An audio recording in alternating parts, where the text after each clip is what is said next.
গল্প আত্মমর্যাদার অগ্নিপরীক্ষা। দুজনের জীবনেই শূন্যতা ছিল। হয়তো সেই শূন্যতার গভীরতাই তাদের এক সুতোয় বেঁধেছিল, যার নাম ভালোবাসা। মিশুকের যখন সবে কৈশোর, তখন তার মা ছোট বোনটিকে জন্ম দিতে গিয়ে পৃথিবী ছেড়ে চলে গেলেন। বোনটিও বাঁচল না। এরপর বাবা হয়ে উঠলেন মিশুকের জগৎ। কিন্তু নিয়তির পরিহাস। বিয়ের মাস 2 কাটতে না কাটতেই সেই বাবাও হৃদরোগে ওপারে। রয়ে গেল শুধু বিশাল বাড়িতে আর বহুদিনের পুরনো সচল কাপড়ের ব্যবসা। অন্যদিকে রাসেল, ভাঙা সংসার থেকে উঠে আসা এক যুবক।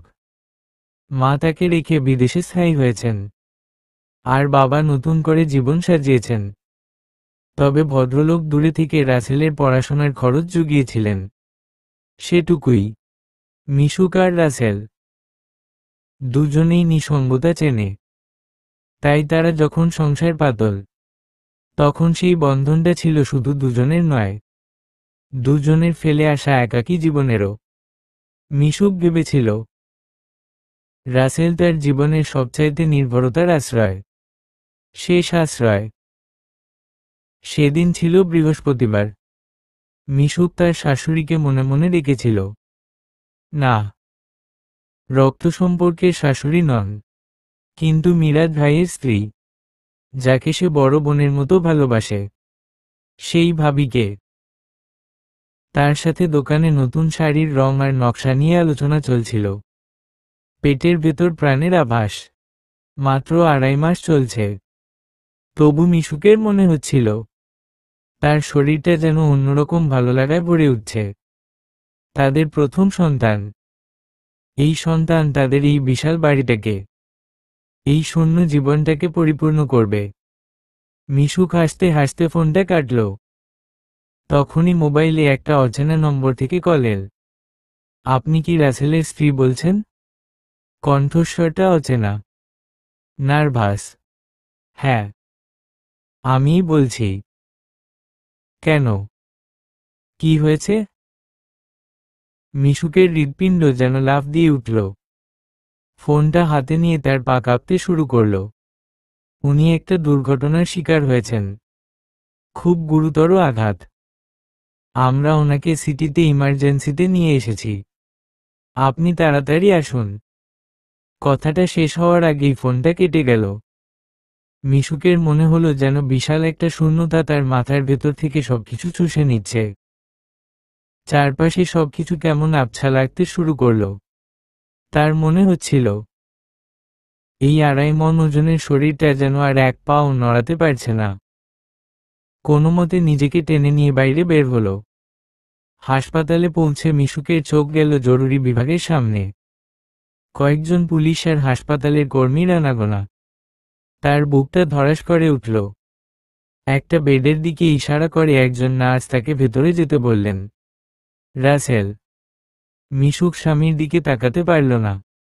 পুরো শরীর ব্যান্ডেজে মোড়া, মুখটা ফ্যাকাশে, কপালে একটা গভীর ক্ষত।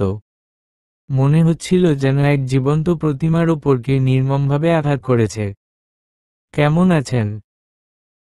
ডাক্তার, আমার স্বামী। মিশুক কথা বলতে পারল না। তার গলা ধরে এল।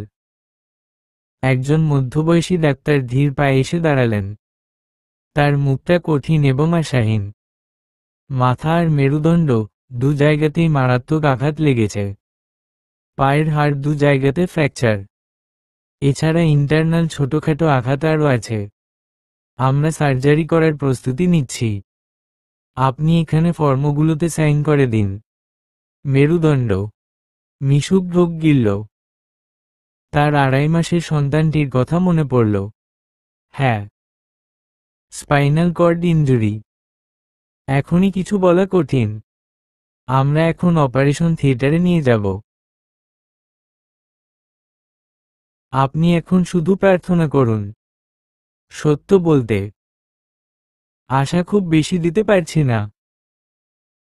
ডাক্তারের শেষ কথাগুলো যেন মিশুকের কানে তীরের ফলার মতো বিঁধল। আশা নেই, এই কথা সে কিভাবে শুনবে? তার জীবনে রাসেল ছাড়া আর কেউ নেই। তার গর্ভের সন্তান জন্ম নিয়ে অন্তত যেন তার বাবাকে চোখের সামনে দেখতে পায়। এই একটা প্রার্থনা ছাড়া সেদিন মিশুকের মাথায় আর কোনো চিন্তা ছিল না।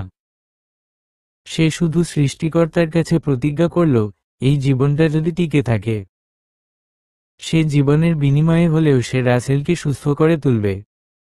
সে তখন ভাবতেই পারেনি তার এই আত্মত্যাগী একদিন তার জীবনে নতুন এক অগ্নিপরীক্ষা নিয়ে আসবে।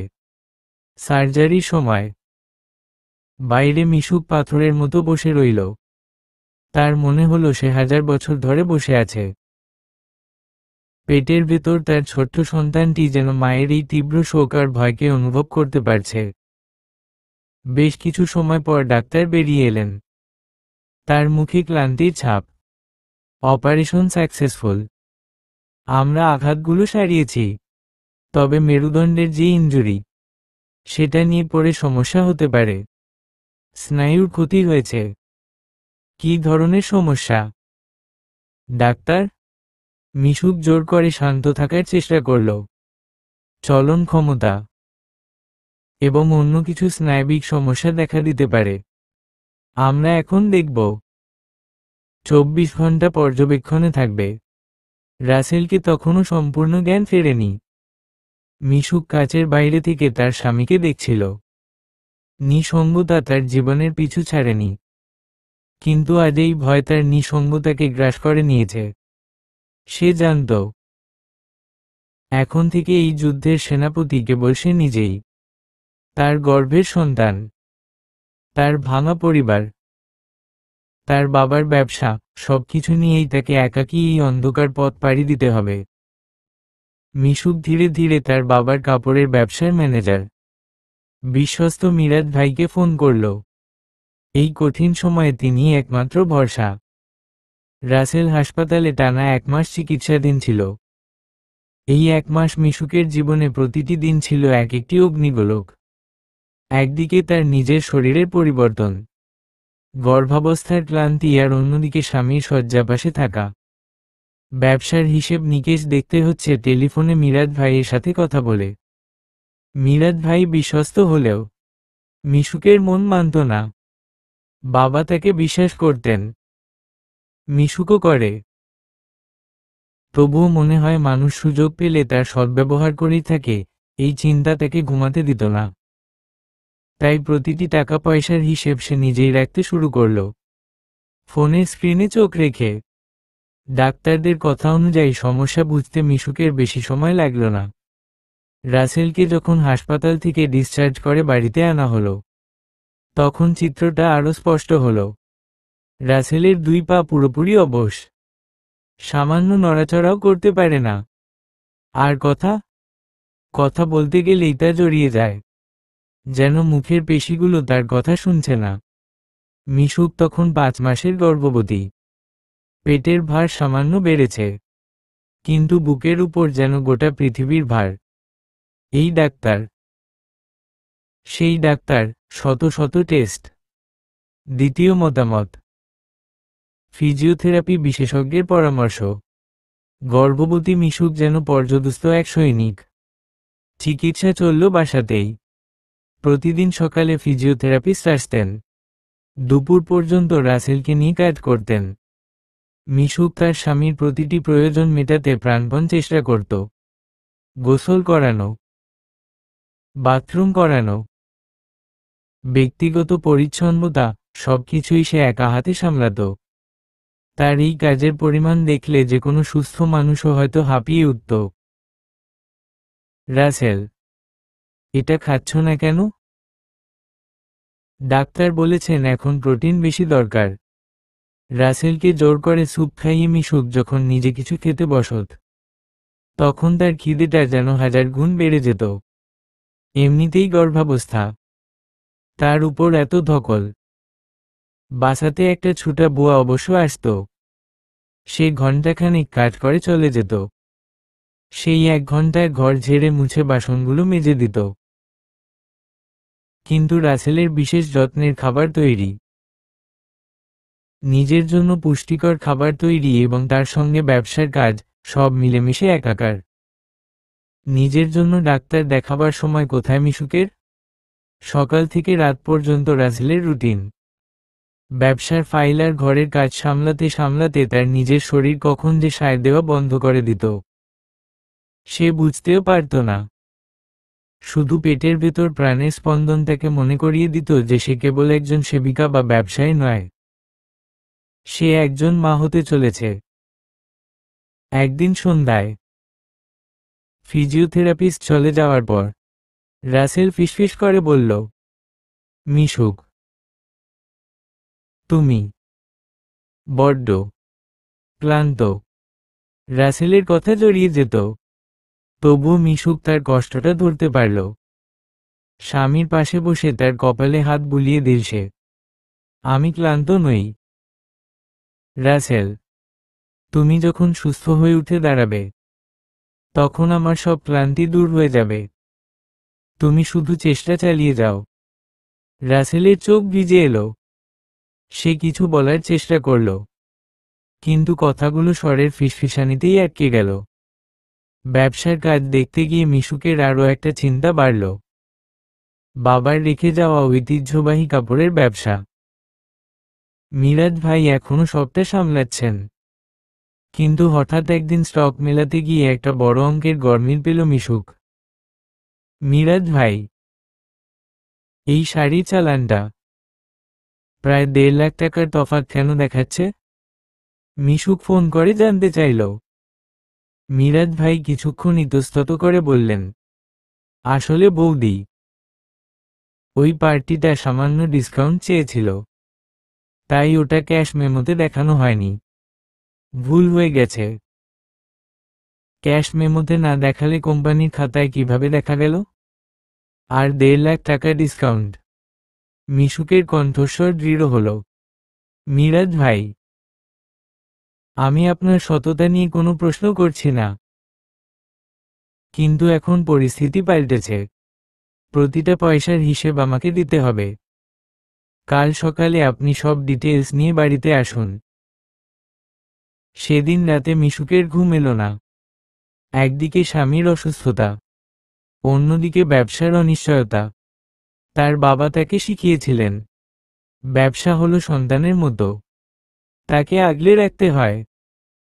গর্ভাবস্থার এই কঠিন সময়ে সে তার বাবার শিক্ষাকে ভোলেনি। এই ব্যবসা তার সন্তানের ভবিষ্যৎ। ক্লান্ত শরীরে যখন রাত বাড়ে, তখন মিশুক বাথরুমে ঢুকে আয়নায় নিজের প্রতিচ্ছবি দেখত। স্ফীত পেট, চোখের নিচে কালি, অবিন্যস্ত চুল। এই কি সেই মিশুক যে তার স্বামীর জীবনে আলো আনতে এসেছিল? সে তার নিজের সৌন্দর্য, নিজের শারীরিক যত্নকে সম্পূর্ণ ভুলে গেছে। কিন্তু মনে মনে সে আবার প্রতিজ্ঞা করত, আগে রাসেল সুস্থ হোক, তারপর সে নিজের দিকে তাকাবে। তবে দিন শেষে সবচেয়ে কঠিন ছিল রাসেলের ব্যক্তিগত কাজগুলো করানো। একদিন বাথরুমে রাসেলকে ধরে নিয়ে যাওয়ার সময় ভারসাম্য রাখতে পারল না মিশুক। দুজনই পড়ে যেতে পারত, কিন্তু কোনোমতে দেওয়াল ধরে সামলে নিল। রাসেলের চোখ থেকে টপ টপ করে জল পড়ছিল।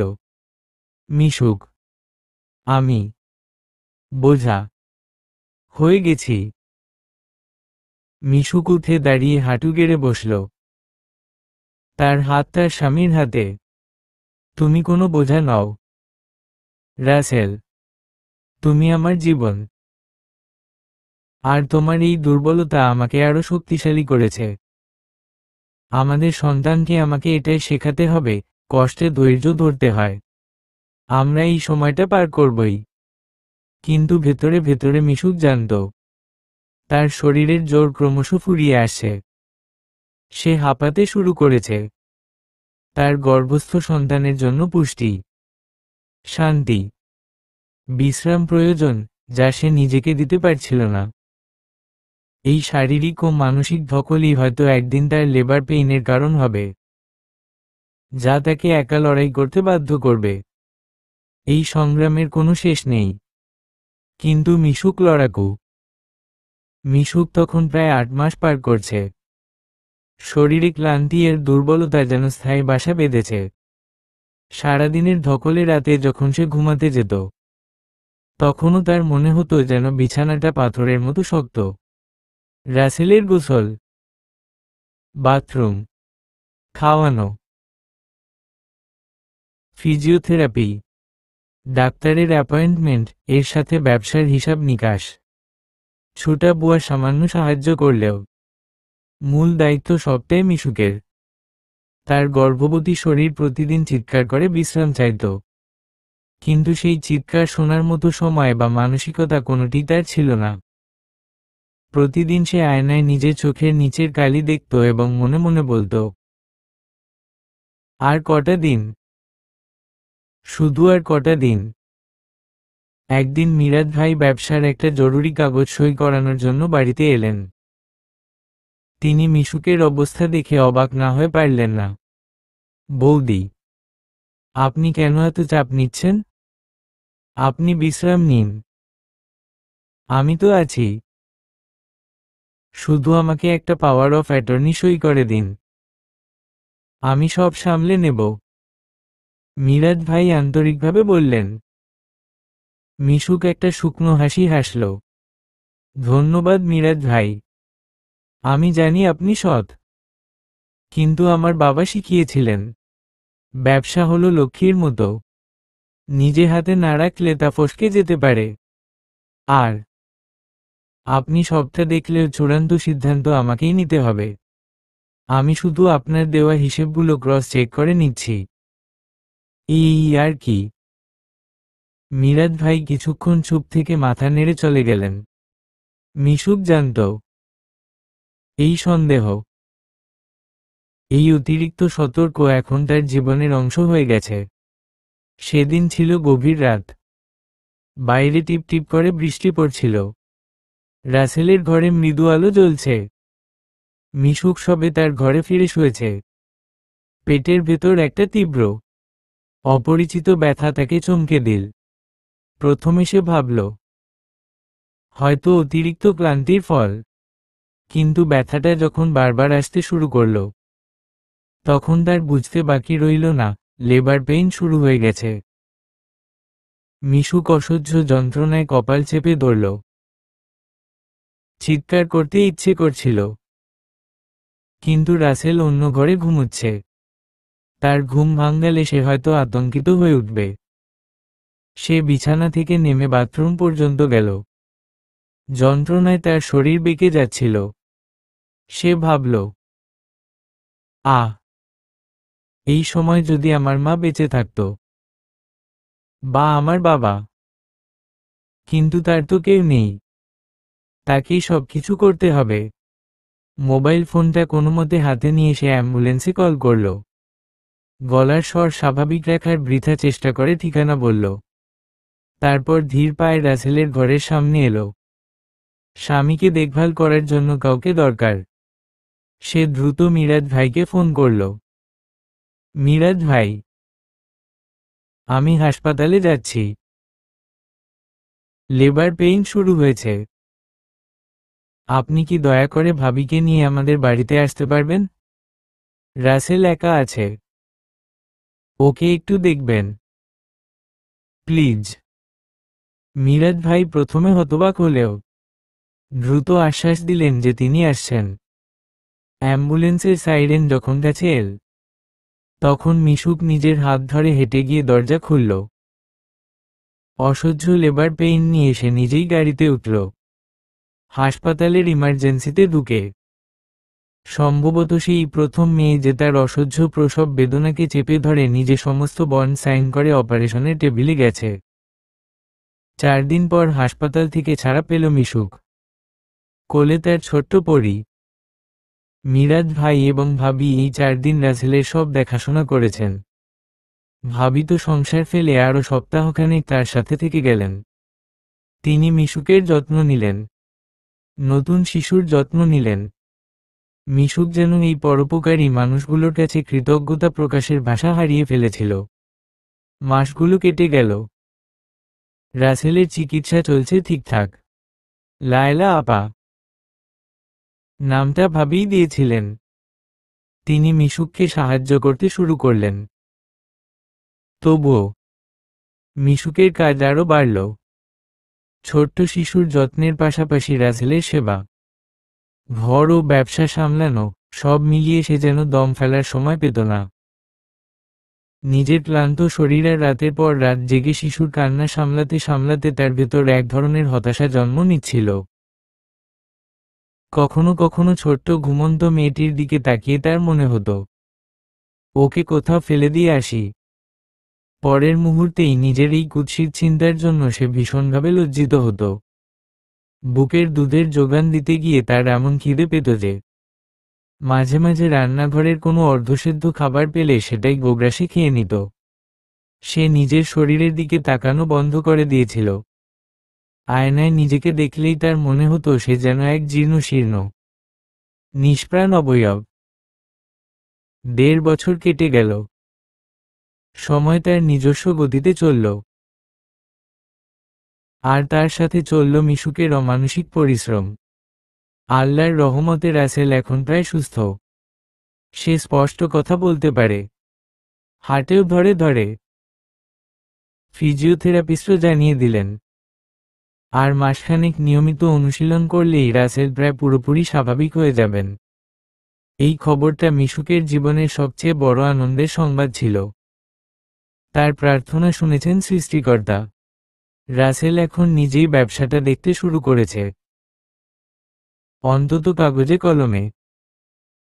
মিশুক ভেবেছিল, এবার সে একটু বিশ্রাম পাবে, স্বামীর পাশে বসে তার সব কষ্টের কথা বলবে, কিছুটা সহানুভূতির আশা করবে। কিন্তু নিয়তি হয়তো অন্য কিছু লিখে রেখেছিল। এক রাতে ছোট্ট মেয়ের কান্নায় যখন মিশুক ঘুম থেকে উঠল, তখন রাসেল পাশ থেকে সরে গেল। আমি পাশের ঘরে গিয়ে ঘুমাই, মেয়ের কান্নায় রাতে ঘুম হয় না। মিশুক, রাসেল নিচু স্বরে বলল। মিশুকের বুকে কেমন যেন একটা শীতল স্রোত বয়ে গেল। যে মানুষটা এতদিন অবশ হয়ে পড়েছিল, যার কাছে সামান্য ঘুম ছিল স্বপ্ন, আজ সে তার সন্তানের কান্না সহ্য করতে পারছে না। তার কেমন যেন সন্দেহ লাগতে শুরু করল। এক নিদারুণ কষ্টের অনুভূতি তাকে গ্রাস করল। সে জানত সন্দেহ করাটা ঠিক নয়, কিন্তু কেন যেন সে নিজেকে আটকাতে পারল না।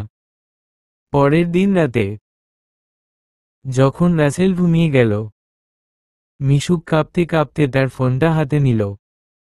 যা সন্দেহ করেছিল তাই, অন্য একটি মেয়ের আগমন ঘটেছে তার জীবনে।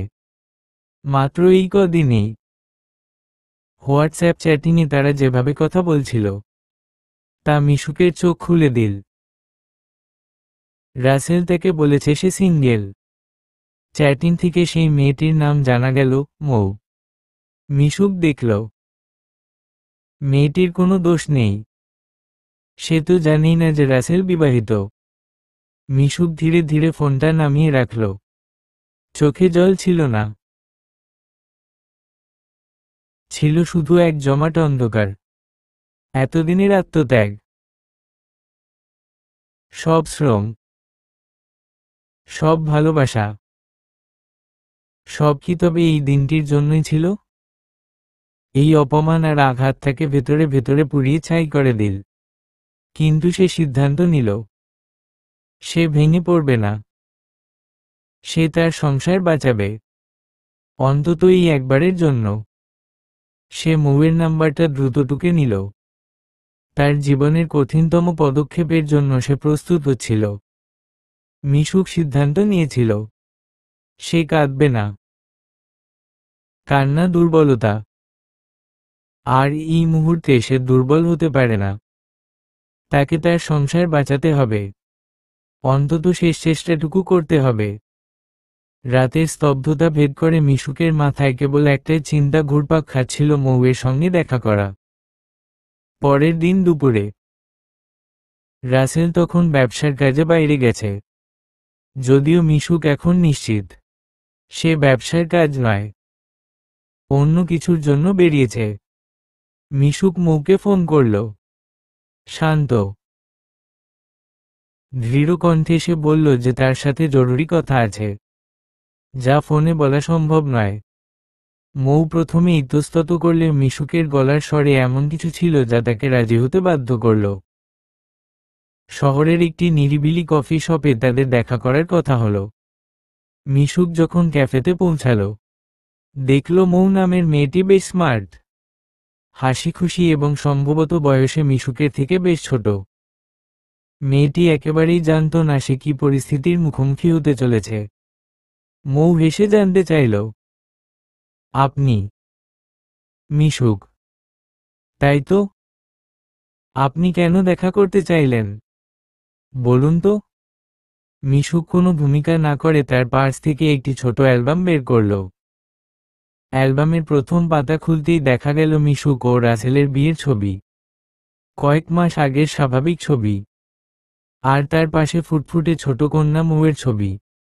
মৌয়ের হাসি মুহূর্তের মধ্যে মিলিয়ে গেল, তার চোখগুলো বড় হয়ে এলো। অবিশ্বাস আর আতঙ্কে তার মুখ ফ্যাকাশে হয়ে গেল। এগুলো কি? এসব কি দেখাচ্ছেন? মৌয়ের কণ্ঠস্বর কেঁপে উঠল।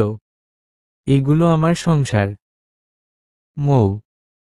মিশুক শান্ত কণ্ঠে জবাব দিল, এটি আমার স্বামী রাসেল, আর এটি আমার মেয়ে। রাসেল আপনার কাছে বলেছে সে সিঙ্গেল, তাই না? মৌ মাথা নাড়ল, কথা বলার শক্তি যেন তার গলার ভেতর আটকে গেছে। মিশুক তখন গত 1.5 বছরের সব গল্প সবিস্তারে শোনাল। রাসেলের দুর্ঘটনা, তার নিজের গর্ভাবস্থা, দিনরাত এক করে স্বামীর সেবা, ব্যবসা সামলানো, একাকী প্রসব বেদনা নিয়ে হাসপাতালে যাওয়া, এবং অবশেষে রাসেলের সুস্থ হয়ে ওঠা। সে কোনো অভিযোগের সুরে কথা বলল না, শুধু নিছক ঘটনাগুলো তুলে ধরল। গল্প শুনে মৌয়ের চোখ ভিজে এলো। সে বারবার মাথা নেড়ে বলল, আমি জানতাম না।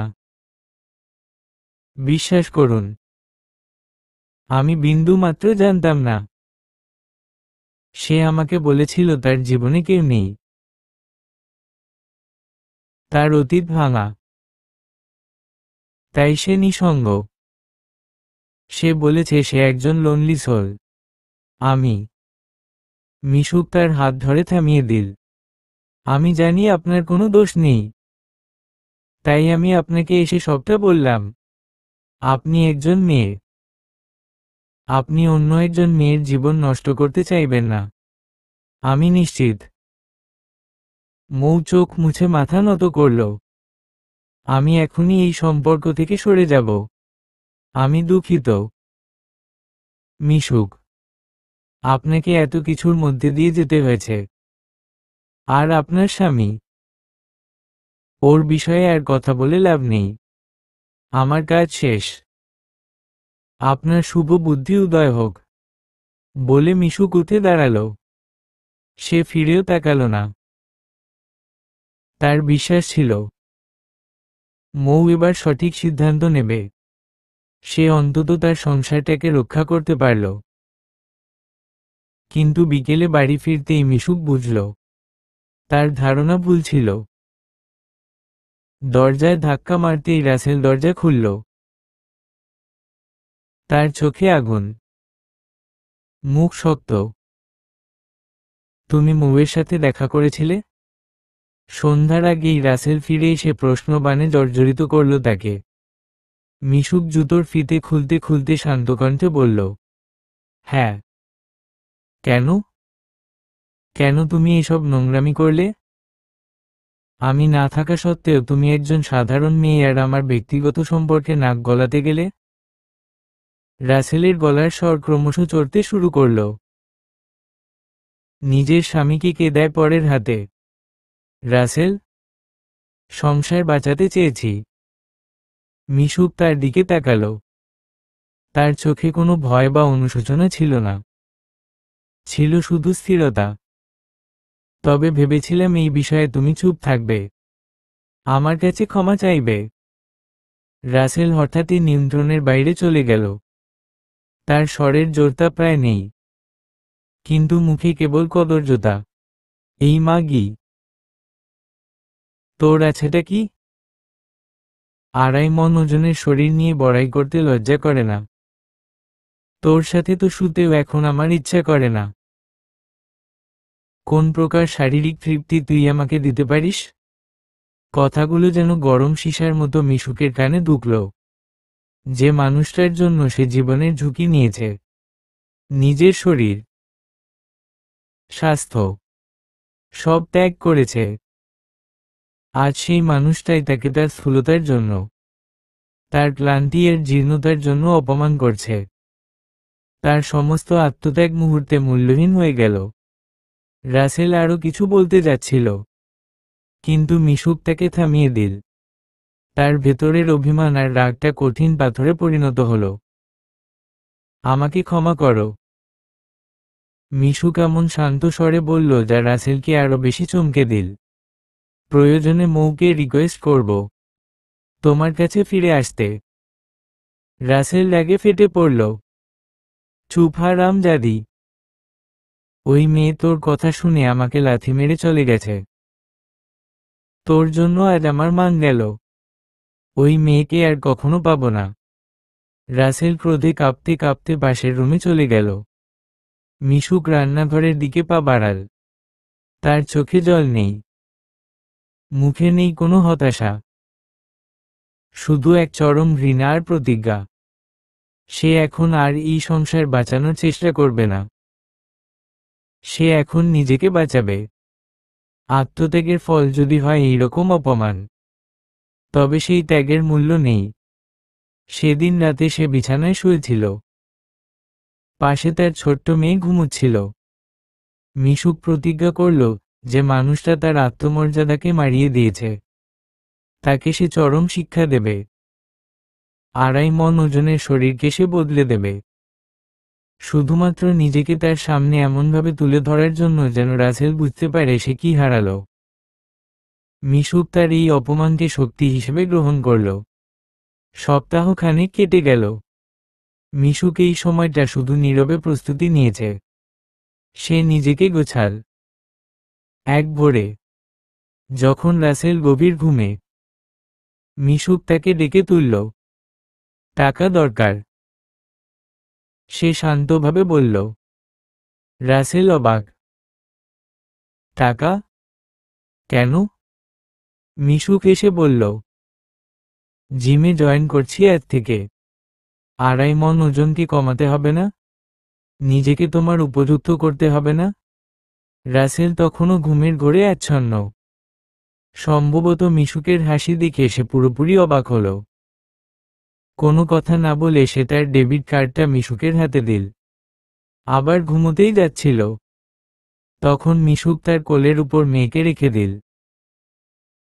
আজ থেকে তোমার দায়িত্বে, আমার জিম আছে, বলে মিশুক বেরিয়ে গেল। বাইরে তখন সকালের নরম আলো।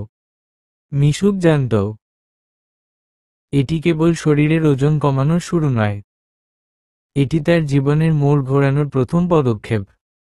মিশুক জিম থেকে যখন ফিরল, তখন প্রায় 2 ঘন্টা পেরিয়ে গেছে। শরীরে তীব্র ব্যথা, কিন্তু মনে এক অদ্ভুত শান্তি আর দৃঢ়তা। সে যেন দীর্ঘদিন পর নিজের জন্য কিছু করার স্বাধীনতা পেল।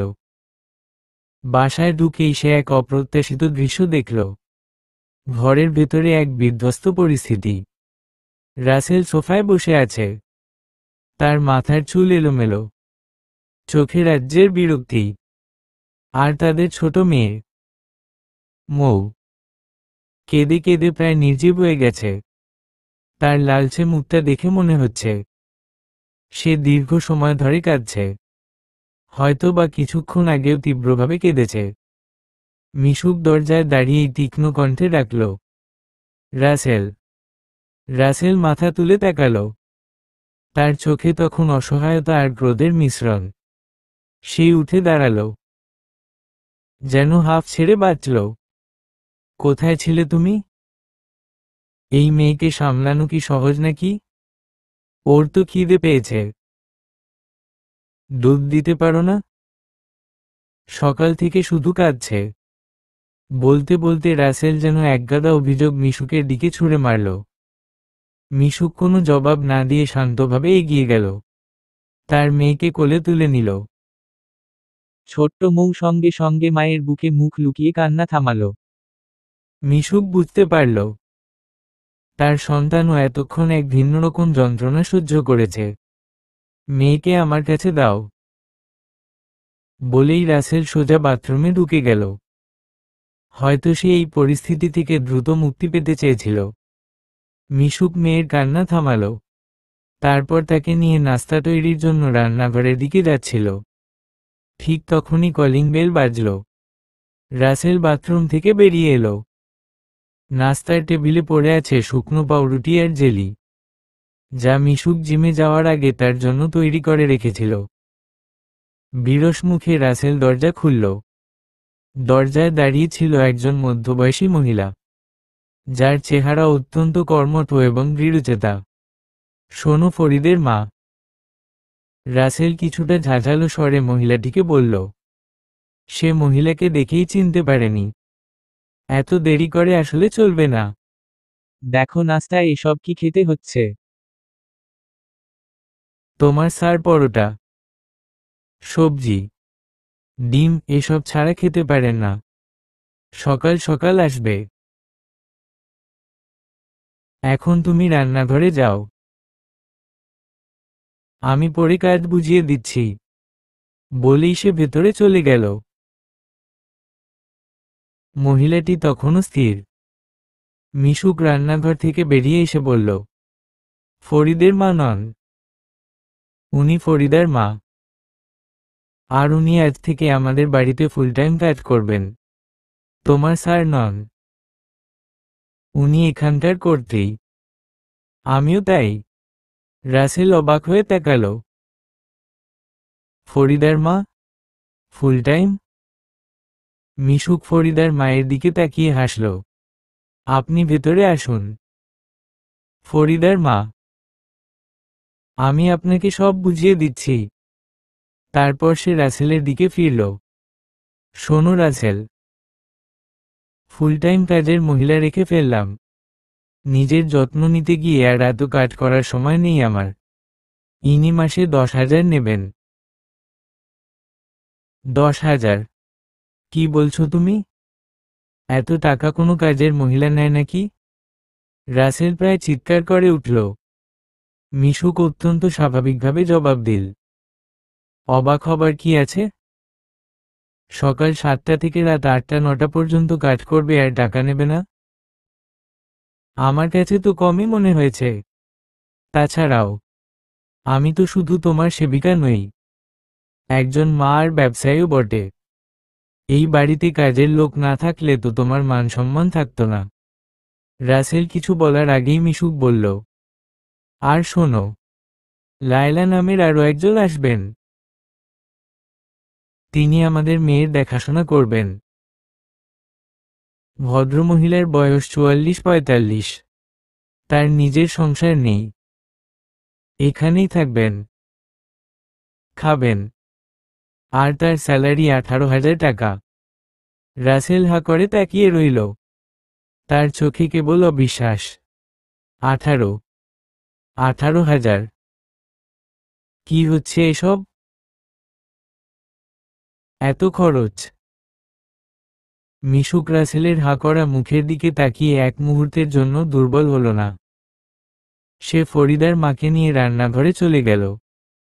আর লায়লা আপাকে ফোন করে আসার সময়টা নিশ্চিত করল। প্রথম ধাক্কাটা মিশুক সফলভাবে সামলে নিল। সে রাসেলের মুখের দিকে তাকিয়ে বুঝতে পারল তার এই নতুন রূপ, তার আত্মবিশ্বাস এবং তার সিদ্ধান্তগুলো রাসেলকে চরমভাবে হতবাক করেছে। যে নারী কেবলই তার সেবা করত আর তার ইচ্ছায় চলত, সে এখন তার জীবনের রাশ নিজেই টেনে ধরেছে। পরের কয়েক সপ্তাহে মিশুকের রুটিনটা পুরোপুরি পাল্টে গেল। সকাল জিমে তীব্র শারীরিক অনুশীলন, সকাল 11টা ফিরে এসে নিজের হাতে তৈরি ডায়েট খাবার গ্রহণ, দুপুর ব্যবসার ফাইল দেখা, মিরাজ ভাইয়ের সাথে কথা বলা, বিকেল সাঁতার শেখা, সুইমিং কোর্সে জয়েন করা, সন্ধ্যা পার্লারে গিয়ে নিজের যত্ন নেওয়া এবং ডায়েটিশিয়ানের সঙ্গে পরামর্শ করা। সে নিজেকে এমন ব্যস্ত করে তুলল যে রাসেলের সাথে তার দেখা হওয়াই কমে গেল। সকালে যখন মিশুক জিম থেকে ফেরে, তখন রাসেল হয়তো কেবল ঘুম থেকে উঠেছে। দুপুরে মিশুক যখন বাইরে কাজে ব্যস্ত, তখন রাসেল বাড়িতে। আর রাতে মিশুক ঘুমিয়ে যাওয়ার পরে রাসেল ফেরে। রাসেল দেখল যে মিশুক সবসময় তার কাছে থাকত, তার খাবার আর পরিচ্ছন্নতার জন্য অপেক্ষা করত। সেই মিশুক এখন তার জীবন থেকে অনেকটা দূরে।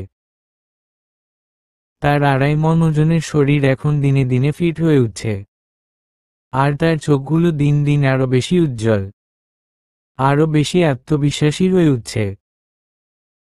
ব্যবসার কাজ এবং অন্যান্য দায়িত্ব লায়লা আপা ও ফরিদার মারও কাঁধে ছেড়ে মিশুক এখন কেবল নিজেকে নিয়ে ব্যস্ত। সে টাকা খরচ করছে, কিন্তু সেই খরচটা কেবল বিলাসিতা নয়, তা তার আত্মমর্যাদার প্রতীক। সে নিজেকে প্রমাণ করতে চাইছে, শুধু রাসেলের কাছে নয়, নিজের কাছেও। মাস 2 পেরিয়ে গেল। মিশুকের রূপান্তর তখন চোখে পড়ার মতো। এক বিকেলে পার্লার থেকে ফিরে যখন সে নিজের চেহারার লাবণ্যতা দেখছিল, ঠিক তখনই রাসেলের কণ্ঠস্বর শুনে সে চমকে উঠল। রাসেল হাতে একটি ডেবিট কার্ডের স্লিপ ধরে প্রায় চিৎকার করে তার কাছে এলো। 2 মাসে 4 লাখ টাকা তুমি আমার কার্ড থেকে কিভাবে খরচ করলে? মিশুক, আমি আর বিয়ার করতে পারছি না। রাসেলের গলার স্বর রাগে কাঁপছিল। মিশুক স্থির চোখে তার দিকে তাকালো। এটি ছিল সেই চূড়ান্ত মুহূর্ত, যার জন্য সে এতদিন অপেক্ষা করছিল।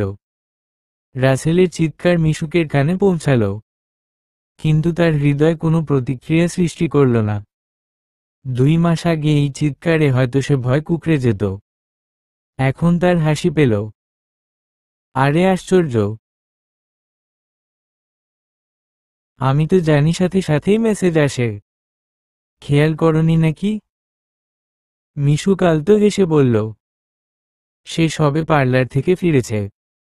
তার চুল ঝলমল করছে, মুখে লেগে আছে আত্মবিশ্বাসের আভা। মেসেজ? আমি খেয়াল করিনি, কারণ আমি তখন ব্যবসার কাজে ব্যস্ত ছিলাম। আর তোমার এই টাকা ওড়ানো, এটা কি ধরনের দায়িত্বজ্ঞানহীনতা? রাসেল কার্ডের স্লিপটা তার দিকে প্রায় ছুঁড়ে মারল। মিশুক স্লিপটা হাতে নিল না। সে ধীর পায়ে রাসেলের দিকে এগিয়ে গেল। তাছাড়াও তুমি আরও একটা জিনিস খেয়াল করনি। রাসেল, মিশুক বলল। আমার দিকে ভালো করে তাকাও। রাসেল তখনও রাগে ফুঁসছে।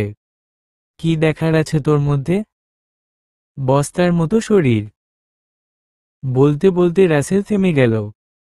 আসলে এই 2 মাসে তাদের এক বাড়িতে থেকে দেখা হয় না বললেই চলে। সকালে যখন মিশুক জিম থেকে ফেরে, রাসেল তখনও ঘুম থেকে ওঠেনি। মিশুক ফিরলে সে বের হয়ে যায় এবং ফেরে গভীর রাতে। ফরিদার মা খাবার গরম করে দেয়, আর মিশুক হয়তো তখন তার মেয়ের সঙ্গে ঘুমে। রাসেল প্রথমবার মিশুকের দিকে মন দিয়ে তাকালো। যে বস্তার মতো শরীর তাকে কিছুদিন আগে শুতেও অরুচি তৈরি করেছিল, সেই শরীরের জায়গায় এখন এক লাবণ্যময়ী, ফিট এবং অত্যন্ত আকর্ষণীয় নারী দাঁড়িয়ে আছে। তার চেহারায় ক্লান্তির বদলে এসেছে এক নতুন উজ্জ্বল ফিগার, অনেকটাই আয়ত্তে। তার চোখে এখন আর রাসেলের সেবিকার সরলতা নেই, আছে এক ঝলমলে দৃঢ়তা। কি হলো? চুপ করে গেলে যে? মিশুক মিষ্টি হাসল, কিন্তু সেই হাসির পেছনে ছিল তীরের মতো ধার। টাকা খরচ করেছি জিমে, সুইমিং কোর্সে, পার্লারে, ডায়েটিশিয়ানের কাছে, কাজের বুয়া, মেয়ের ন্যানির উপর। মিশুক এক নিঃশ্বাসে বলে গেল। তার প্রতিটি শব্দে ছিল যুক্তি আর আত্মমর্যাদার জোর। আমি তোমার বউ, কাজেই জিম, সুইমিং সবই আমি প্রিমিয়াম নিয়েছি। না হলে তোমার মান সম্মান থাকতো না। আর আমি তো কোনো ফালতু পার্লারে যেতে পারি না, তাই না? তোমার মতো এত ধনী ব্যবসায়ী স্ত্রীর পক্ষে এটা করা দরকার। আমি তাই করেছি। মিশুক থামল। তার চোখে চোখ রেখে বলল, আর কি বলবো তোমাকে? ডায়েটের যে চার্ট, বাপরে বাপ! আমি তো তোমার উপযুক্ত হতে চেয়েছি, রাসেল। তোমাকে শারীরিক তৃপ্তি দিতে না পারার যে অভিযোগ তুমি করেছিলে, সেটা মিটিয়ে দিতে চেয়েছি।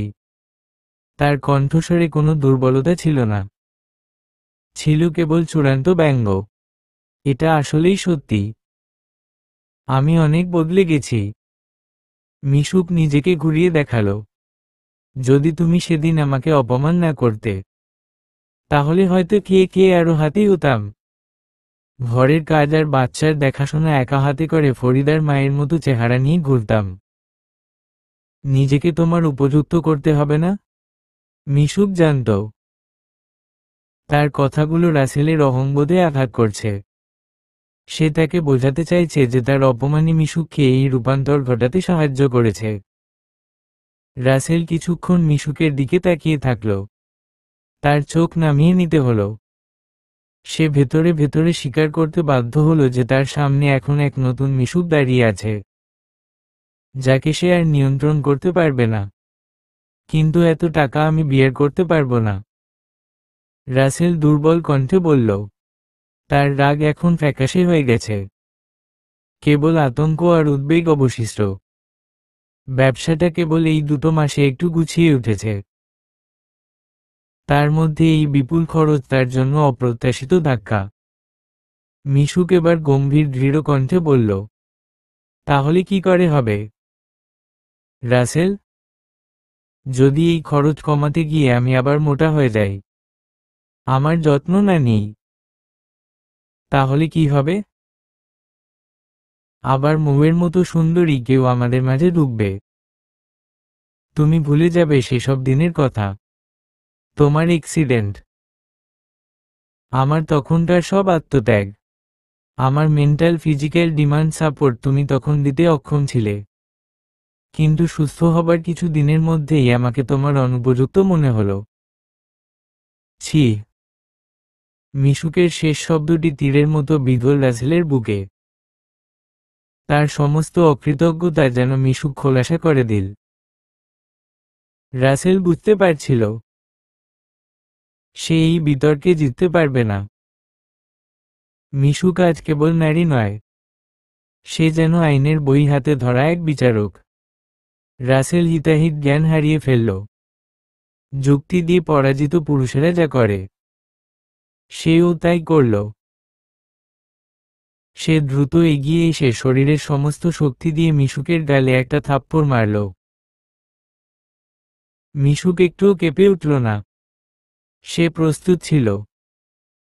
কিন্তু তার সেই আঘাতের প্রতিধ্বনি শেষ হওয়ার আগেই মিশুক চোখের পলকে সেই আঘাত ফিরিয়ে দিল। শরীরের সমস্ত জোর খাটিয়ে সে রাসেলের গালে পাল্টা এক চড় মারল। রাসেল প্রস্তুত ছিল না। অপ্রত্যাশিত আঘাত আর মিশুকের শক্তিতে সে মেঝেতে ধপ করে পড়ে গেল। তার চোখে তখন শুধু অবিশ্বাস আর ভয়। ঠিক তখনই রান্নাঘর থেকে ফরিদার মা আর শিশুকক্ষ থেকে লায়লা আপা দৌড়ে এলেন। তারা দ্রুত মিশুকের পাশে এসে দাঁড়ালেন, যেন 2 যোদ্ধা তাদের রানীকে পাহারা দিচ্ছে। মিশুক এক মুহূর্ত দেরি করল না। সে ড্রয়ারের দিকে হেঁটে গেল। সেখান থেকে আগে থেকে প্রস্তুত করে রাখা ডিভোর্স লেটারটা বের করে আনল। কাগজটা রাসেলের মুখের ওপর ছুঁড়ে দিয়ে মিশুক গর্জে উঠল। তার স্বর ছিল হিমশীতল, কিন্তু দৃঢ়। জানতাম এই দিনটা আসবে, রাসেল। অকৃতজ্ঞ জানোয়ারের কাছ থেকে আর কি আশা করা যায়? তোমার অসুস্থতার সুযোগ নিয়ে এই 2 মাসে বেশ কয়েকবার বাজে মেয়ে নিয়ে আমারই বাড়িতে। মিশুক থেমে গেল। তার নিঃশ্বাস ভারী হয়ে এলো। ফরিদার মা আর লায়লা আপাকে টাকা খাইয়েছিলে, তাই না? যারা আমায় সব বলেছে, তুমি ভেবেছ ওরা আমার পাশে থাকবে না? আমি বোকা ছিলাম, অন্ধ ছিলাম, তাই হয়তো তখন ধরতেই পারিনি। এখন ধরলাম, আর শেষ করলাম। মিশুক আর এক মুহূর্ত সেখানে দাঁড়ালো না। বাসা থেকে বের হয়ে যাও, রাসেল। ব্যবসার কাজেও তোমাকে আমার আর প্রয়োজন নেই। তোমার ব্যাংকের ওই কিছু টাকাই এখন তোমার সম্বল। এটা তোমাকে ভিক্ষা দিলাম। আমার জীবনের, আমার মেয়ের ভবিষ্যতের আশেপাশে তোমাকে দেখতে চাই না। ভেতরে মেয়ে কাঁদছে। লায়লা আপাকে রেখে মিশুকি গেল। সে তার মেয়েকে কোলে তুলে নিল। ছোট্ট শিশুটির উষ্ণতা মিশুকের সমস্ত রেজকে শান্ত করল। সে জানে তার জীবনের সবচেয়ে কঠিন অংশ শেষ। এবার নতুন জীবনের শুরু। রাসেল সেই দিনই বাড়ি ছেড়েছিল। অপমানিত, পরাজিত রাসেল এক বস্ত্রে বেরিয়ে যায়নি। কারণ মিশুক তাকে তার কিছু ব্যক্তিগত জিনিস এবং ব্যাংকের অ্যাকাউন্টের সামান্য কিছু টাকা নিয়ে যেতে দিয়েছিল। তবে তার দম্ভ, তার অহংকার, তার ক্ষমতা, সবকিছুই মিশুকের পায়ের নিচে ধুলোয় মিশে গিয়েছিল। ব্যবসাটা মিশুক আগেই নিজের নিয়ন্ত্রণে নিয়ে এসেছিল। আর আইনিভাবে ডিভোর্স প্রক্রিয়া দ্রুত শুরু হয়ে যাওয়ায় রাসেলের আর কোনো উপায় ছিল না। বাড়ি যখন পুরোপুরি রাসেল মুক্ত হল, তখন যেন মিশুক আর তার মেয়ে এক দীর্ঘশ্বাস ফেলল। মিশুকের কাছে মনে হলো এতদিনের দমবন্ধ পরিবেশ থেকে মুক্তি পেল সে। তবে এই স্বাধীনতার আনন্দ ক্ষণস্থায়ী। ডিভোর্সের পর মিশুকের জীবনে চ্যালেঞ্জ আরও কঠিন হল। তাকে এখন এককভাবে তার ব্যবসার সাম্রাজ্য সামলাতে হবে। ফরিদার মা এবং লায়লা আপা দুজনেই মিশুকের পাশে শক্তভাবে দাঁড়িয়েছিলেন। তাদের সমর্থন মিশুকের মনোবলকে দ্বিগুণ করে তুলেছিল। ফরিদার মা পুরো বাড়ি এবং রান্নাঘরের দায়িত্ব নিয়েছিল। আর লায়লা আপা যেন এক স্নেহময়ী দাদির মতো মিশুকের মেয়েকে আগলে রাখতেন। মিশুক নিশ্চিন্তে ব্যবসা এবং নিজের উপর মনোযোগ দিতে পারত। ব্যবসায় মিশুক, মিরাজ ভাই, যিনি এতদিন ব্যবসার দায়িত্ব সামলেছেন, তিনি মিশুকের পরিবর্তিত রূপ দেখে কিছুটা ভয় পেলেন, কিছুটা সম্মানও পেলেন। মিশুক তার বাবার ব্যবসার প্রতিটি দিক তীক্ষ্ণ নজর দিয়ে দেখতে শুরু করল। এক সন্ধ্যায় মিরাজ ভাই কিছুটা সংকোচ নিয়ে বললেন, বৌদি, আপনি এখন সবটা নিজে দেখছেন দেখে আমার ভালো লাগছে। তবে কাপড়ের ব্যবসাটা অনেক পুরনো ধাঁচে চলছে। প্রতিযোগিতার বাজারে আমাদের কিছু পরিবর্তন আনা দরকার। মিশুক মনোযোগ দিয়ে শুনল। কী ধরনের পরিবর্তন? মিরাজ ভাই, অনলাইন উপস্থিতি বাড়ানো দরকার। আর সবচেয়ে জরুরি, আপনার বাবার নামে যে পুরনো স্টকগুলো পড়ে আছে, সেগুলো একটু নতুন ডিজাইনার ছোঁয়ায় বাজারে ছাড়া দরকার। পুরনো নকশাগুলো এখনকার প্রজন্ম পছন্দ করছে না। মিশুক এই পরামর্শকে খুবই গুরুত্ব দিল। সে মিরাজ ভাইয়ের সততা এবং ব্যবসায়িক প্রজ্ঞাকে মূল্য দিতে শুরু করল। সে দ্রুত একজন ই-কমার্স বিশেষজ্ঞকে নিয়োগ করল এবং একটি ছোট ডিজাইনার টিম তৈরি করল। পুরনো কাপড়ের নকশাগুলোকে নতুন প্রজন্মের কাছে আকর্ষণীয় করে তোলার পরিকল্পনা নিল।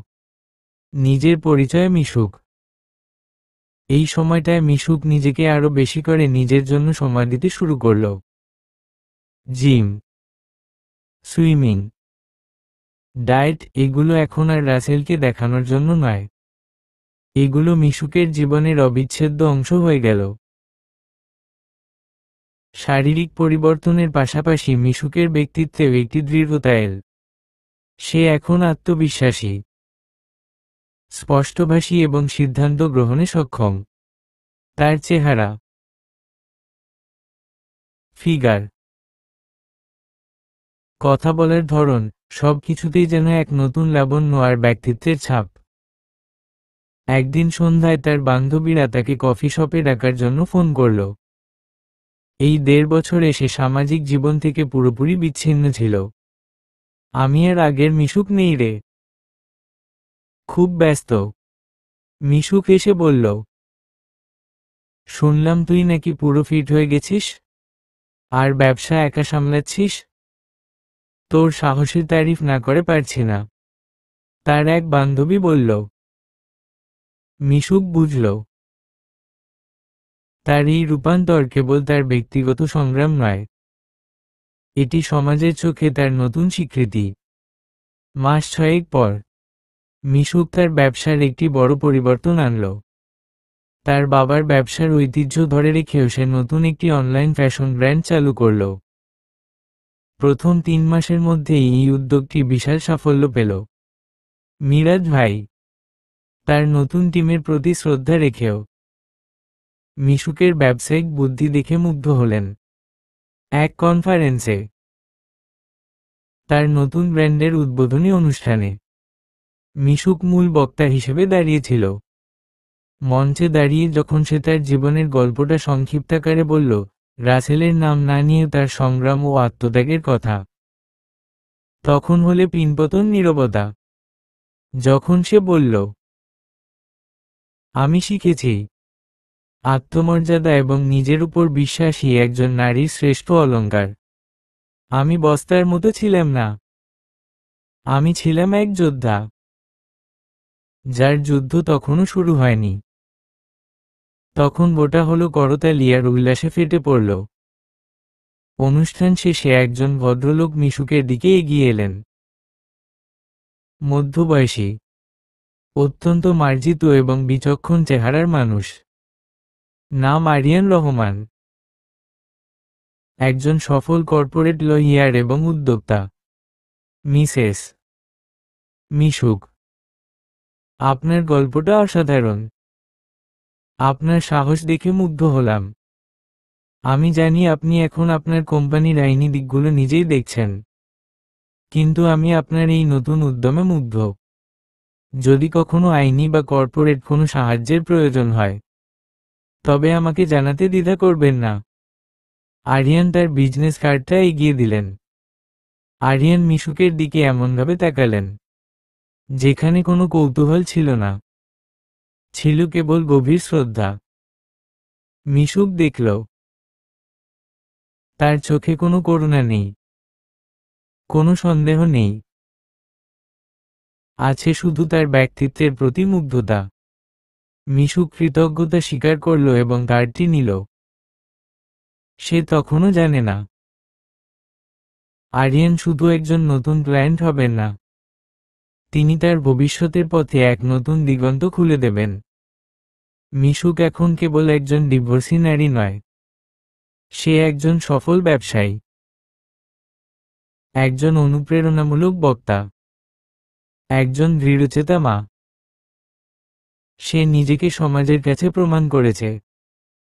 এবার তার ব্যক্তিগত জীবনের শূন্যতা পূরণের পালা। তবে সে আর ভুল করবে না। তার সন্তানের ভবিষ্যৎ এবং নিজের আত্মসম্মানই হবে তার সম্পর্কের ভিত্তি। আরিয়ান রহমানের বিজনেস কার্ডটি মিশুকের অফিসের ডেস্কে সপ্তাহখানেক পড়ে রইল। মিশুক দ্রুতই আইনি বা কর্পোরেট কোনো সাহায্যের প্রয়োজন অনুভব করেনি, কিন্তু কার্ডটি যেন এক নতুন সম্ভাবনার প্রতীক হিসেবে সেখানে ছিল। সে আরিয়ানকে কল করার আগে তার সম্পর্কে গোপনে খোঁজ নিল। মিশুক এখন কেবল আবেগ দিয়ে নয়, কঠোর বিচক্ষণতা দিয়ে সবকিছু বিচার করে। মিশুক জানতে পারল, আরিয়ান কেবল একজন সফল আইনজীবী নন, তিনি বহু প্রতিষ্ঠিত নারী উদ্যোক্তার মেন্টর হিসেবেও কাজ করেন। কর্পোরেট জগতে তার সুনাম প্রশ্নাতীত। মিশুকের মনে বিশ্বাস জন্মাল। একদিন সকালে তার নতুন ফ্যাশন ব্র্যান্ডের কিছু কপিরাইট সংক্রান্ত জটিলতা দেখা দেওয়ায় মিশুক অবশেষে আরিয়ানকে ফোন করল। মিশুক বলছি, শান্ত কণ্ঠে সে পরিচয় দিল। আরিয়ান কণ্ঠস্বর শুনেই চিনতে পারলেন, মিসেস মিশুক। ধন্যবাদ আমাকে মনে করার জন্য। বলুন, আমি কিভাবে সাহায্য করতে পারি? প্রথম সাক্ষাতেই আরিয়ান মিশুককে মুগ্ধ করলেন। তার পেশাদারিত্ব ছিল নিখুঁত। তিনি মিশুকের ব্যবসার কাঠামো, তার নতুন ব্র্যান্ডের লক্ষ্য এবং ভীষণ সম্পর্কে এমন গভীর প্রশ্ন করলেন, যা রাসেলের সাথে তার এত বছরের দাম্পত্য জীবনে কেউ কখনো করেনি। আরিয়ান মিশুকের অতীত সম্পর্কে জানতেন, কিন্তু কোনোভাবেই তিনি তার করুণ কাহিনী নিয়ে আলোচনা করলেন না, বরং তার বর্তমান সাফল্য আর ভবিষ্যতের সম্ভাবনা নিয়ে কথা বললেন। মিশুক দেখল, আরিয়ানের চোখে তার প্রতি কোনো প্রকার শারীরিক কৌতূহল নেই, নেই কোনো করুণা। তিনি মিশুককে একজন বুদ্ধিদীপ্ত ব্যবসায়িক অংশীদার হিসেবে দেখছেন। মিশুক। আরিয়ান এক সন্ধ্যায় তাদের কর্পোরেট আলোচনার ফাঁকে বললেন, আপনার সবচেয়ে বড় শক্তি আপনার ব্যবসায়িক জ্ঞান বা পণ্যের ডিজাইন নয়। আপনার সবচেয়ে বড় শক্তি হলো আপনার মানসিক দৃঢ়তা, যেখান থেকে অধিকাংশ মানুষ ভেঙে পড়ে। আপনি সেখান থেকে একটি ব্র্যান্ড তৈরি করেছেন। মিশুক কিছুক্ষণ চুপ থেকে হাসল। ধন্যবাদ, আরিয়ান সাহেব। আমি কেবল শিখেছি যে আত্মত্যাগ আর আত্মসম্মান কখনোই এক হতে পারে না। আমি মূল্যহীন ছিলাম না, আমার সম্পর্কটা ছিল মূল্যহীন। আরিয়ান মাথা ঝাঁকালেন। সম্পর্কের মূল্যবোধ তৈরি হয় বিশ্বাস আর সম্মানের ভিত্তিতে। মিশুক। যখন একজন মানুষ অন্যজনের স্বাভাবিকতাকে মূল্য দিতে পারে না, তখন সেই সম্পর্ক এক দাসত্বে পরিণত হয়। আরিয়ানের এই কথাগুলো মিশুকের পুরনো ঘায়ে প্রলেপ দিল। রাসেল মিশুকের সেবা, তার গর্ভাবস্থা, তার মাতৃত্বকালীন স্থূলতাকে তার দুর্বলতা হিসেবে দেখত। সে মিশুকের আত্মত্যাগকে নিজের পাওনা হিসেবে ধরে নিয়েছিল, কিন্তু আরিয়ান তার সংগ্রামকে তার শ্রেষ্ঠ গুণ হিসেবে দেখছেন। সময় যত গেল, তাদের পেশাদার সম্পর্ক ততটাই ব্যক্তিগত বন্ধুত্বে রূপান্তরিত হল। আরিয়ান একদিন তাকে ডিনারের জন্য আমন্ত্রণ জানালেন। মিশুক তৎক্ষণাৎ হ্যাঁ বলল না। সে বলল, আমি এখন একজন একা মা। আরিয়ান সাহেব, আমার সময়টা খুব কঠিন ভাগ করা। আমি কেবল আমার মেয়ের সাথে সময় কাটাতে পারলে যেতে পারি। আরিয়ান এক মুহূর্তও ভাবলেন না। আমি বুঝতে পারছি। তাহলে আপনার মেয়ে মৌকে নিয়ে আসুন। আমার স্ত্রীও বাচ্চাদের খুব ভালোবাসেন। আমরা চাইলে একটা ছোট পারিবারিক গেট টুগেদার করতে পারি। মিশুক তখন জানত না যে আরিয়ানও বিবাহিত এবং তিনি অত্যন্ত সুখী পারিবারিক জীবনযাপন করেন। এই উত্তর শুনে মিশুক দ্বিধাহীন চিত্তে রাজি হল। তার মনে স্বস্তি এলো। আরিয়ান তার জীবনের প্রধান মূল্যবোধ, তার মেয়ে আর মাতৃত্বকে সম্মান করেছেন। ডিনারের দিন মিশুক আরিয়ানের বাড়িতে গিয়ে দেখল, পরিবেশটা উষ্ণ আর আন্তরিক। আরিয়ানের স্ত্রী সুপ্রিয়া অত্যন্ত হাসিখুশি একজন মানুষ। তারা মিশুকের মেয়ের সাথে খেলা করলেন। আরিয়ানের ছেলে মেয়েরাও মৌকে পেয়ে খুব খুশি। সেই রাতে মিশুক আরিয়ানের সাথে ব্যবসায়িক বা আইনি কোনো কথা বলল না। তারা সাধারণ গল্প করলেন, নিজেদের জীবনের ছোটখাটো ঘটনা ভাগ করে নিলেন। মিশুক বাড়ি ফেরার পথে গাড়িতে বসে ভাবছিল, রাসেল তাকে মিথ্যা বলেছিল, তার সাথে অন্য মেয়ের সম্পর্ক তৈরি করেছিল এবং দিনের পর দিন তাকে অপমান করেছিল। অন্যদিকে আরিয়ান তাকে পেশাগতভাবে সমর্থন দিচ্ছেন, তার ব্যক্তিগত জীবনকে শ্রদ্ধা করছেন এবং তার পরিবারের সাথে পরিচয় করিয়ে দিচ্ছেন। মিশুক অনুভব করল, সম্পর্কের প্রকৃত মূল্যবোধ লুকিয়ে আছে মিথ্যে প্রতিজ্ঞা বা শারীরিক আকর্ষণে নয়। তা লুকিয়ে থাকে সম্মান, সততা এবং একে অপরের স্বাধীনতাকে মর্যাদা দেওয়ার মধ্যে। রাসেল তাকে কেবল একজন বস্তা হিসেবে দেখেছিল। আরিয়ান তাকে দেখেছিলেন একজন যোদ্ধা হিসেবে। মিশুকের জীবন থেকে রাসেলের ছায়া পুরোপুরি সরে গেল। সে এখন তার জীবনের নতুন অধ্যায় পা রেখেছে, যেখানে সে কেবল একজন সফল নারী নয়, সে একজন মা, একজন বন্ধু এবং সবচেয়ে গুরুত্বপূর্ণ, সে একজন স্বস্বীকৃত নারী। কিন্তু আরিয়ানের সাথে এই সম্পর্ক কোন দিকে মোড় নেবে তা নিয়ে তার মনে কোনো তাড়াহুড়ো ছিল না। সে জানত, যার ভিত্তি মজবুত, তার উত্থান অনিবার্য। প্রত্যাবর্তন এবং পরিণতি। মিশুক এবং আরিয়ানের সম্পর্কটি ধীরে ধীরে একটি সুন্দর, পরিণত রূপ নিতে শুরু করল। তাদের মধ্যে কোনো তাড়াহুড়ো ছিল না, ছিল শুধু একে অপরের জীবন, কাজ এবং মাতৃত্ব পিতৃত্বকে গভীর শ্রদ্ধা জানানো। তারা দুজনেই জীবনের কঠিনতম পথ পার হয়ে এসেছে, তাই তারা জানত একটি সুস্থ সম্পর্কের ভিত্তি কী হওয়া উচিত। মিশুক তার মেয়েকে নিয়ে যতটা স্বচ্ছন্দ ছিল, আরিয়ানের ছেলে আরিশও মিশুক এবং তার মেয়ের সঙ্গে ততটাই মিশে গিয়েছিল। লায়লা আপা, যিনি এতদিন মিশুকের মেয়ের দেখাশোনা করেছেন, তিনিও আরিশকে পেয়ে খুব খুশি। দুই শিশুর মধ্যে একটা মিষ্টি সম্পর্ক তৈরি হলো, যা মিশুক ও আরিয়ানকে আরও কাছাকাছি নিয়ে এল।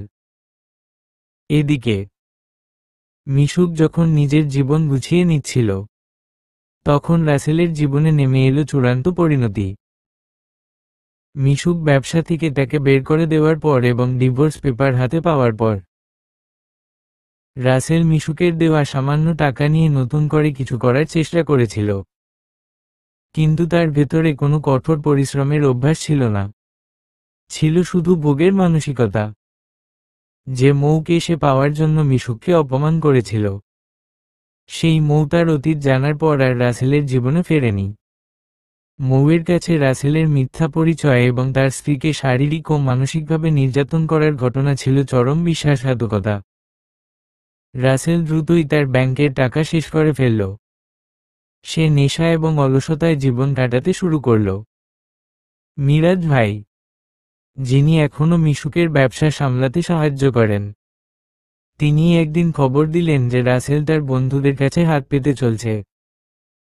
মিশুক একদিন মিরাজ ভাইয়ের সাথে কথা বলার সময় জানতে পারল, রাসেলের বাবা মাও তাকে আর সাহায্য করছেন না।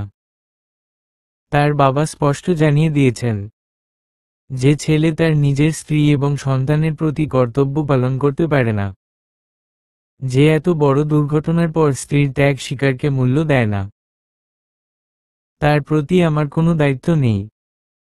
একদিন মিশুক অফিসের গাড়িতে করে যাওয়ার সময় একটা কফি শপের সামনে দেখল রাসেল একা বসে আছে। তার চেহারা বিধ্বস্ত, চোখে ক্লান্তি আর শূন্যতা। তার দাম্ভিকতা এখন পুরোপুরি হারিয়ে গেছে। মিশুক এক মুহূর্তের জন্য গাড়ি থামাল, কিন্তু তাকাতে পারল না। সে দেখল, নিয়তি কাউকে ছেড়ে দেয় না। সে নিজে যা করেছে, তার ফল তাকে ভোগ করতেই হবে। রাসেল মিশুকের দিকে তাকানোর সাহসও পেল না। মিশুক শুধু একবার মনে মনে বলল, ছি।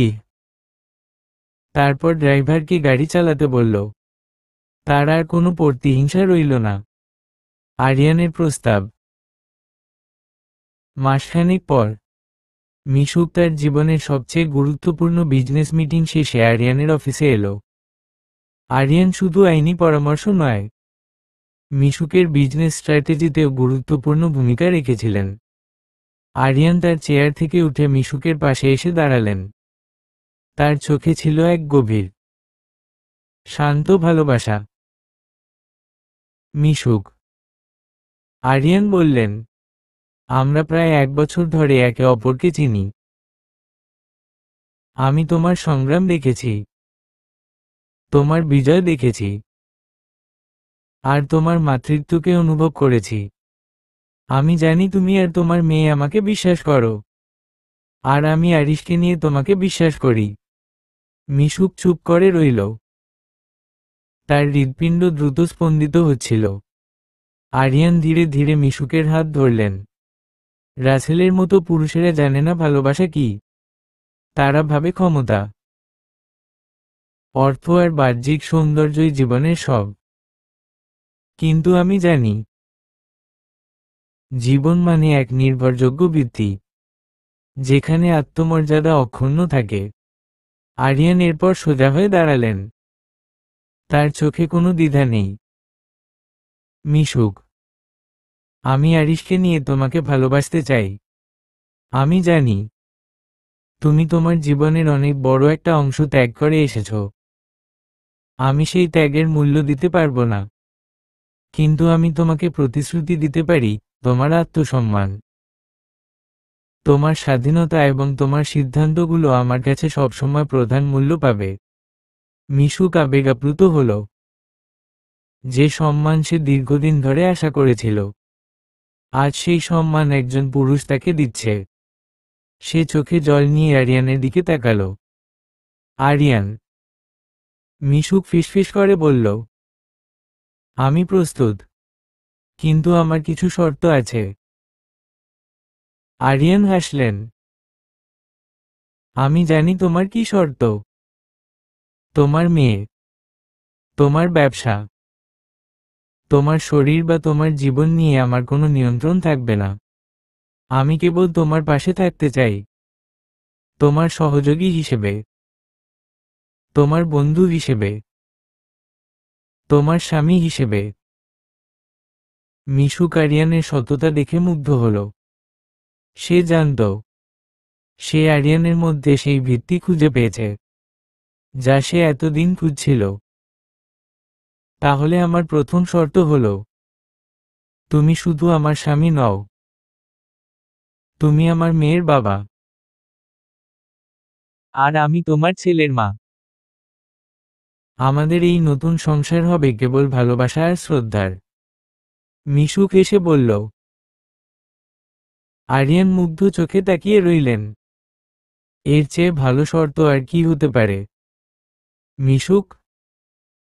সেই মুহূর্তে মিশুকের মনে হল, তার জীবনের কঠিনতম অধ্যায় শেষ। সে তার সংগ্রাম, তার অশ্রু এবং তার আত্মত্যাগকে এক শুভ সমাপ্তির দিকে নিয়ে যেতে সক্ষম হয়েছে। সে প্রমাণ করে দিয়েছে যে নারী নিজের আত্মমর্যাদার জন্য লড়ে। সে কখনোই পরাজিত হয় না। মিশুক আর আরিয়ানের বিয়ের দিনটি ছিল এক নতুন ভোরের মতো। এটি কোনো আড়ম্বরপূর্ণ অনুষ্ঠান ছিল না, বরং ছিল দুটি পূর্ণাঙ্গ হৃদয়ের মিলন এবং দুটি বিচ্ছিন্ন পরিবারের এক হয়ে যাওয়া। মিশুকের বিশাল বাড়িটাই সেজে উঠেছিল শুভ্র ও স্নিগ্ধ আলোয়। বিয়ের সাজে মিশুককে দেখে সবাই মুগ্ধ হল। একসময় যে মিশুককে রাসেল 2.5 মণ ওজনের শরীর বলে অপমান করেছিল, সেই মিশুক এখন তার আত্মবিশ্বাস আর সৌন্দর্যে ঝলমল করছে। তার চেহারায় এখন কেবল লাবণ্য নয়, এক বিজয়ী যোদ্ধার দীপ্তি। আরিয়ানের ছেলে আরিশ এবং মিশুকের মেয়ে মৌ, জনি তাদের নতুন পোশাকে সেজে আনন্দ করছিল। লায়লা আপা, ফরিদার মা এবং মিরাজ ভাই, এই 3 জনই ছিলেন এই নতুন যাত্রার নীরব সাক্ষী। বিয়ের আনুষ্ঠানিকতার সময় মিশুক বারবার আরিয়ানের দিকে তাকাচ্ছিল। এই মানুষটি তাকে তার সংগ্রাম এবং আত্মমর্যাদার জন্য সম্মান করেছে। আরিয়ান তাকে শুধু স্ত্রী হিসেবে চাননি, চেয়েছিলেন তার জীবনের সহযোদ্ধা হিসেবে।